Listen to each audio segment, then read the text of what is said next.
Continuing to move up the chakra system, we have our third eye. So our third eye is such a magical chakra.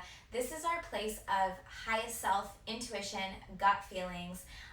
This is where I kind of imagine my soul lives. So if I could put the microphone up there for a second, that's kind of where I feel that my highest self communicates to me through my third eye. This is our center, again, knowledge, intuition, and this is too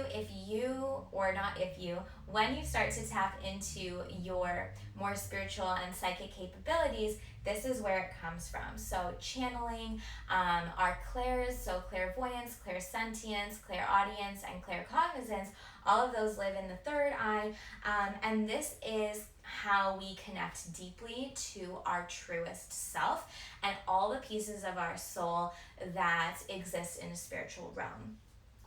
This is where Ida and Pingala meet, and this is a place where we can kind of transcend space and time. Because we are in such high communication with our highest self, and because highest self lives in spiritual realm, our brains are then able to dive deeply into all of the knowledge of our highest self.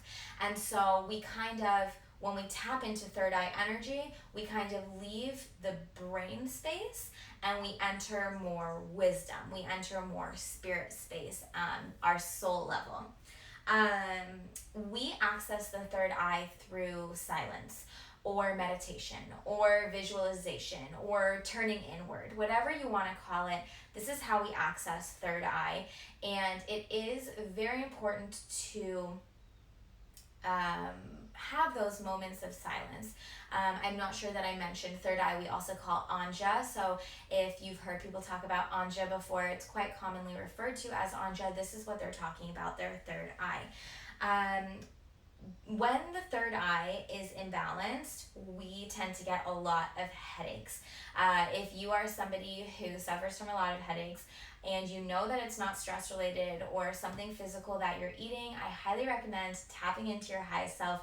You might even be thinking I have no idea when the last time I communicated with my highest self or tried to connect was. Highly recommend that you do that because it is going to help rid yourself of those physical discomforts.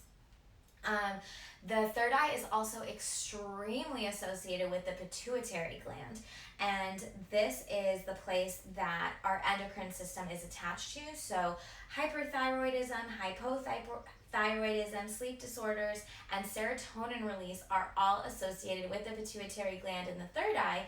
So if you're feeling depressed or anxious, again, recommend tapping into that third eye space because you're going to start to boost your serotonin release and raise your vibration and start to feel a lot happier.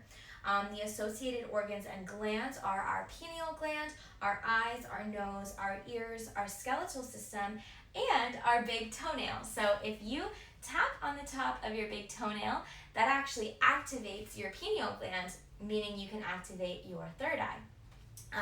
The color associated is indigo. Personally, I actually associate the third eye with the color purple, but whatever works for you, go ahead and you can visualize that as you're activating. Again, you can see your cheat sheet of balanced, underactive, overactive over here.